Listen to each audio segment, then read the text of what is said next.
Sachim Dafnun Gimal Amud Aleph. Bonjour. Alors on est toujours dans la Shemitah. Tanu Rabanan. Ochlim Ba'anavim. On peut manger des raisins. Hachichlu Daliot Shel Ochel. Il y avait un endroit qui s'appelait Ochel. Et il y avait là-bas des vignes montantes. Tant qu'il y a des fruits là-bas, on peut manger. Imiesh Mouraot. Même maintenant, si on trouve autre part des raisins encore qui sont encore en train de pousser, qui sont encore sur les vignes, eh bien, on peut aussi compter sur eux. Mais normalement, c'est là-bas que ça se termine. On mange des olives tant qu'il y en a à Takwa. Takwa, c'était la région des olives. Là-bas aussi, Gush Khalav, il y avait aussi beaucoup d'olives. Si je ne me trompe pas, c'est à côté de Méron. Rova. Alors, oui, mais combien il doit rester? Une olive sur l'arbre? 10 olives? 100? Il dit, un pauvre va chercher, il trouve ni dans les branches, vélo beikaro, ni dans le tronc. Rova, un quart de cave. Un quart de cave, c'est le volume de 6 œufs.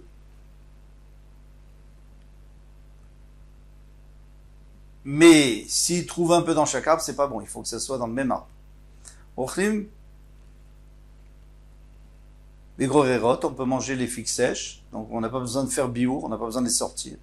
Et les rendre efker. Hachichlu, pagé betini. Jusqu'à ce que se terminent les petites fines dates de betini. C'est d'un endroit. Normalement, c'était à la fin. Amarabiuda, l'oskeru, pagé betini, et la ligne de maaser. Il dit, mais non, on n'a jamais parlé, pour la Shemitah, on a parlé de Betini pour le Maaser, pour dire que même que ce ne sont pas des très bonnes figues, eh bien, on doit quand même prélever le Maaser d'Etnan, parce qu'on enseigne dans une Mishnah où il dit, il y en a qui font enlever ça. Pagé Betini, donc les petites dates de Betini, Ve'ani Dituvina,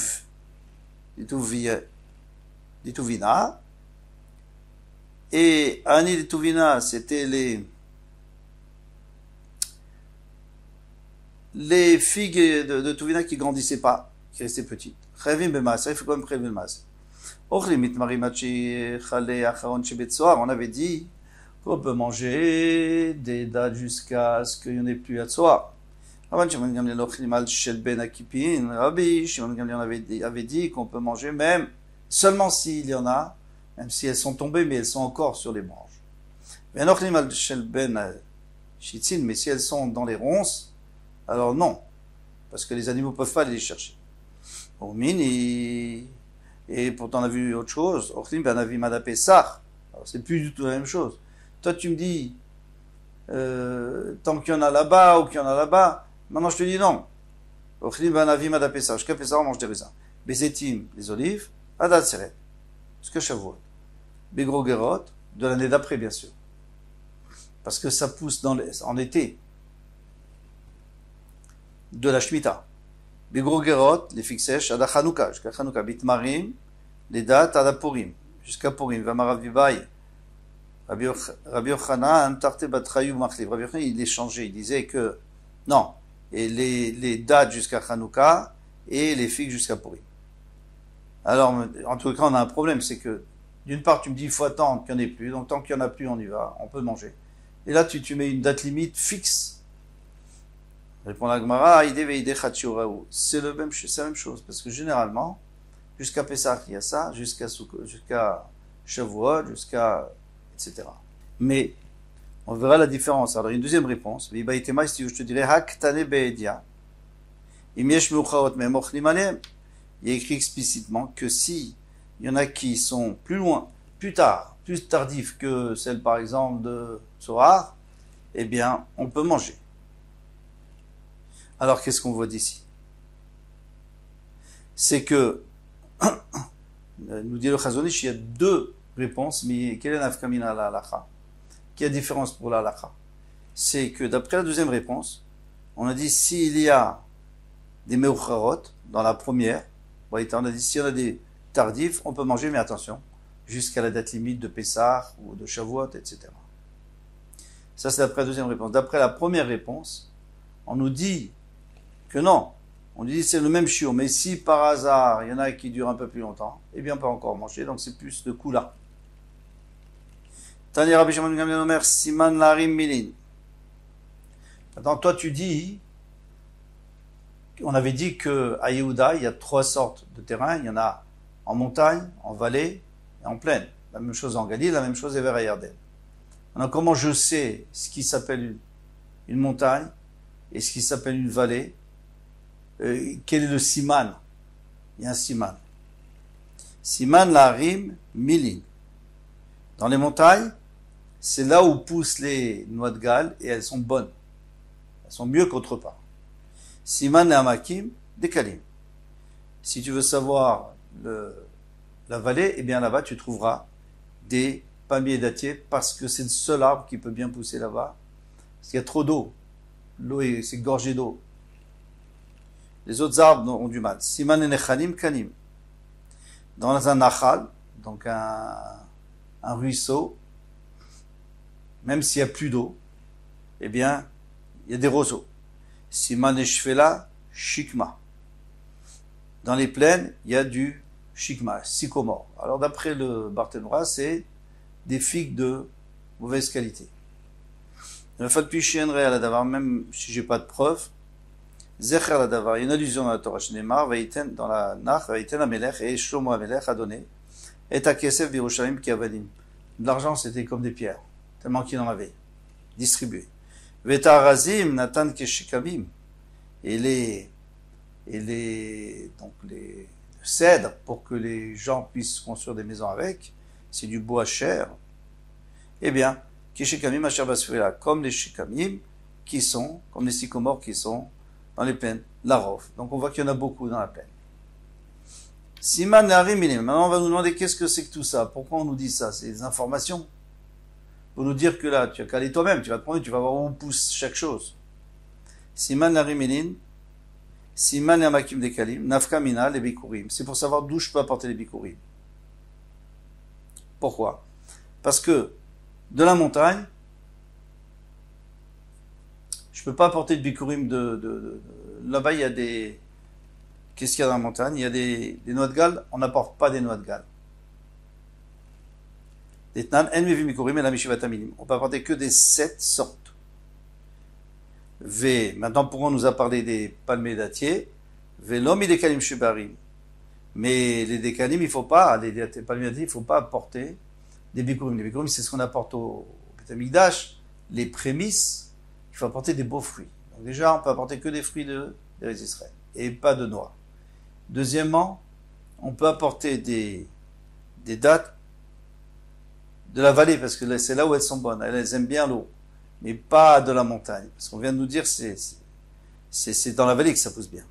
Et donc, mais les fruits poussent pas bien dans la vallée.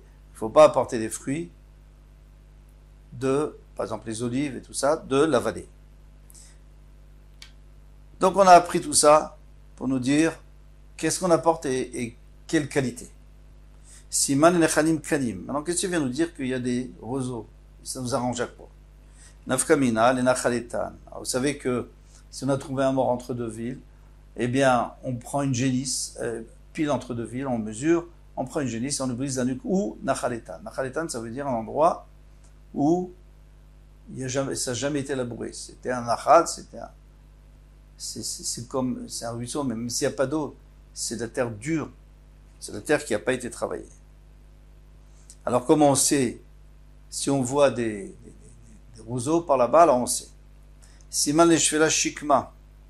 Maintenant, comment on peut savoir?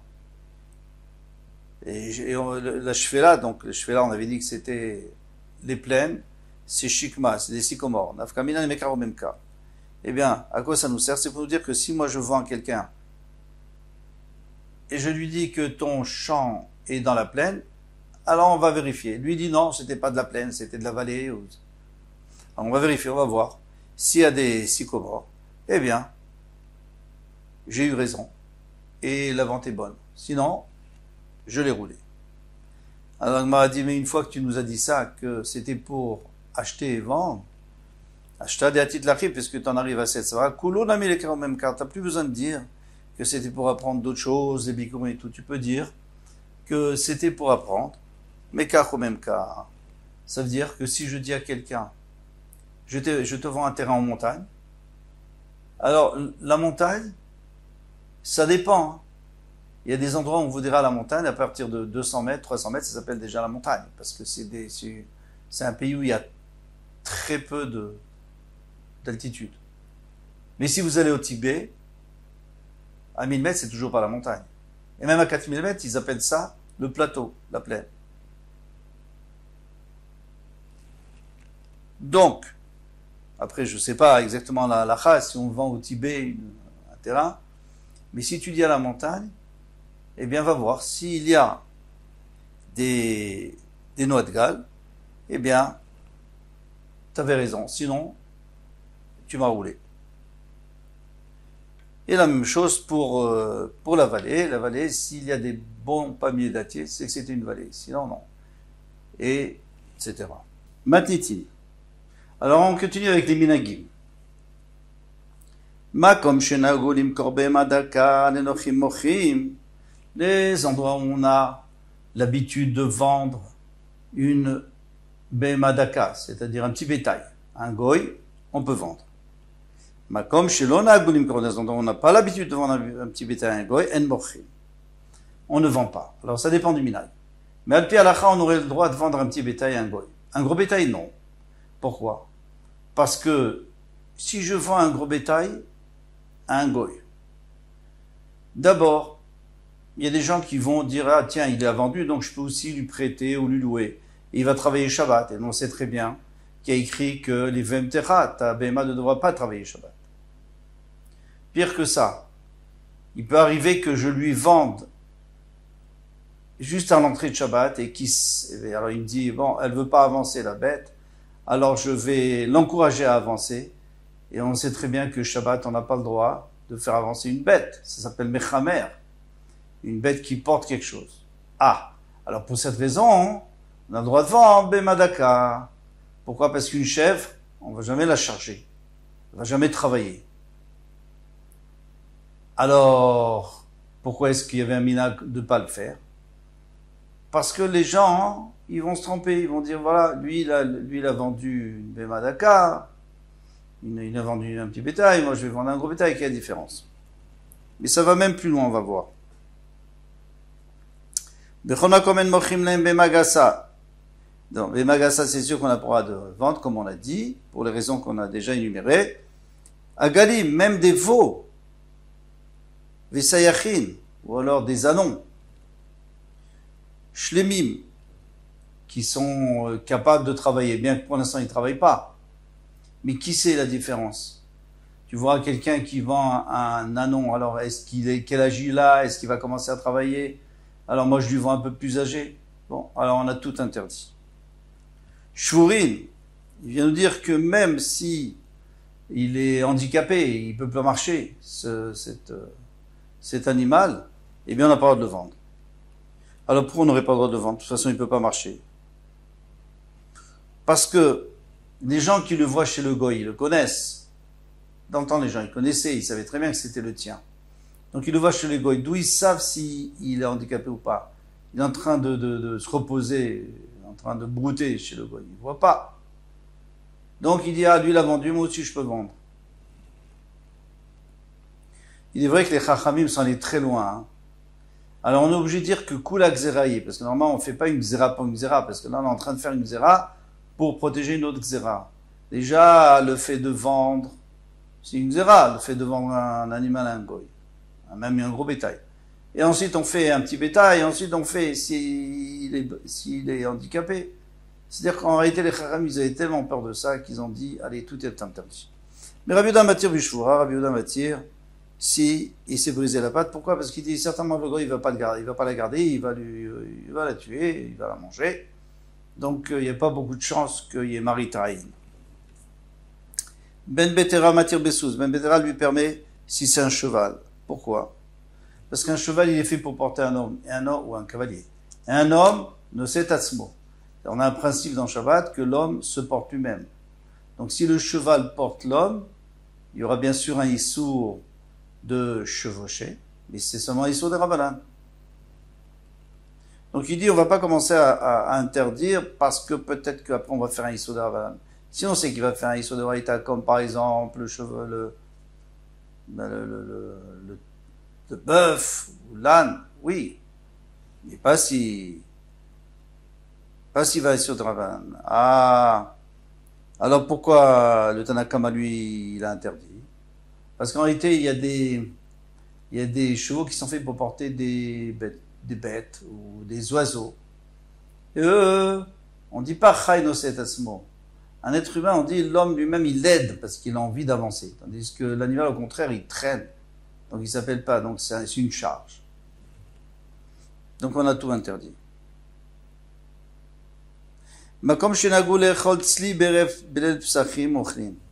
Alors manger de la viande grillée, Erev Pessah, on n'a pas l'habitude. Pourquoi? Parce que les gens vont croire qu'on est en train de manger du Korban Pessah. Donc, les endroits où on a l'habitude de manger de la viande grillée, on a le droit. Là où on n'a pas l'habitude, eh bien on mange pas de peur maritaïne. Ils vont dire quoi? Tu es en train de manger du Korban Pessah dehors, chez toi à la maison, on n'est même pas à Yerushalayim ici, on est n'importe où. De toute façon, il n'y a plus de Beth Amikdash. Amar Ravida Marav, Ravida dit on va sur l'Oladam Shomar Basar Zel les Pessah Hu. Quand je vais acheter de la viande, je vais chez le boucher, je dis est-ce que tu peux me vendre de la viande pour Pessah? Non. Tu dis pour Yom Tov. Ça donne l'impression qu'il a rendu Ekdesh sa BMA et que cette viande, c'est la viande de Ekdesh. Alors vous allez me dire, mais et on peut pas donner, on peut pas être Magdish de la viande, on peut pas rendre saint de la viande. Il faut préparer le korban, il faut la porter, etc., etc. Tosfot répond, très belle réponse, il dit non. Les gens vont dire que j'ai déjà apporté mon korban et que ça c'est la viande de mon korban puisqu'il dit que c'est pour Pessah, donc on a l'impression que c'est korban Pessah. Ve'ochel kodshim bachutz, les gens vont dire qu'ils mangent des kodashim à l'extérieur. Amar Rafapa, dafka basar. Rafapa dit c'est que de la viande, aval chitelo. Mais on va dire ce blé est destiné à Pessah. Et pourquoi on pourrait pas? Pourquoi on pourrait pas? Parce que les gens vont dire, ah, ce blé est destiné à aller acheter un korban pour aller faire. Donc on va vendre ce blé et on va acheter un korban Pessah. Et la Gemara dit ici, non, on a le droit, pourquoi? Des mintar, les pisra kama. Dit, mais non, puisque c'est du blé, les gens, ils savent très bien que tu dis, ce blé, c'est pour Pessah parce que je le surveille. Ça s'appelle chamour pour pas qu'il se mouille et pour faire des matzot avec. Ou basarlo, la Gemara dit, mais quoi, de la viande, on n'a pas le droit de dire, c'est pour, on n'a pas le droit de manger de la viande grillée. Mais tivé. On n'a pas à dire que la viande, elle est pour Pessah non plus. Mais tivé, Amar Rabbi Yossé, et Rabbi Yossé a dit, Todos Ishromi. Todos était un homme important de Rome. Inig et Bnei Romi. Il a dirigé, il a habitué les gens de Rome, les Bnei Israël de Rome, Nechol, Gedi Mekulassim. De manger des Gedi Mekulassim. Vous savez ce que c'est un Gedi Mekulas? C'est un Gedi armé. Un agneau armé. Comment il est armé? Parce que d'après la Torah, le Korban Pessah, il faut tout griller en même temps. Donc, déjà on nettoie tout ça, et puis après ses intestins qui sont nettoyés, et les membres, tout est posé sur lui. Et alors quand on le voit de loin, on a l'impression d'un soldat qui a des armes de partout, un sac à dos, etc. Et un casque. Les koulas, ça veut dire avec un casque. Belilé Psachim. Alors là, c'est un gros problème parce que c'est sûr que c'est pas un korban parce qu'il n'y avait plus de Beth Amikdash. Alors de quel droit tu fais exactement? Alors les gens ils vont dire que tu es en train de manger du kodashim à Rome. Shalchulo, les chacham lui ont envoyé il todos. Si tu étais pas todos, qui est très chashuv, il todos ata gozrenu alecha. On aurait fait un décret sur toi, nidouille, d'être en quarantaine. Sheata ma'achil et Israël kodshim bachus, parce que tu fais manger les Bnei Israël de la viande des korbanot à l'extérieur à Rome. La Gemara demande, elle dit, kodshim salkata, tu crois vraiment que c'était kadosh? Mais non, il a jamais fait de korban avec. Et là, on tourne la page, Karov, les Achil et Israël Kodshim Bachutz. Ça veut dire que ça va, c'est proche, c'est-à-dire ça ressemble, et ça c'est pas bien, on avait dit qu'il y a Maritaïn, il n'y a pas un plus grand Maritaïn que ça. La Gemara a dit, pour terminer la question, Mekoulas in, si il est Mekoulas, il est grillé avec tout sur lui, d'accord, Shen Mekoulas lo.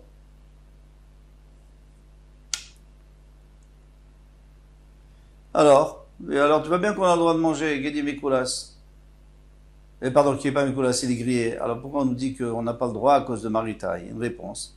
Ambré, ils ont dit Mekoulas, Loshna, Amar, Loshna, Lo Amar. S'il est Mekoulas, s'il est vraiment grillé comme Betamikdash, là, ça ne change rien s'il a dit que c'est pour Pessah ou pas pour Pessah. C'est toujours assourd. Chez no Mekoulas, Piresh in, lo Piresh lo. Mais s'il n'est pas Mekoulas, alors dans ce cas-là, si tu le fais griller normalement, ou un michoui, alors, eh bien, s'il a dit c'est pour Pessah qu'il n'a pas le droit, s'il n'a pas dit, il aurait le droit. Voilà pour l'histoire de Todos, mais on n'a pas du tout terminé parce qu'il faut expliquer qui c'était ce Todos. Kol Touf, à demain, Bezrat Hashem.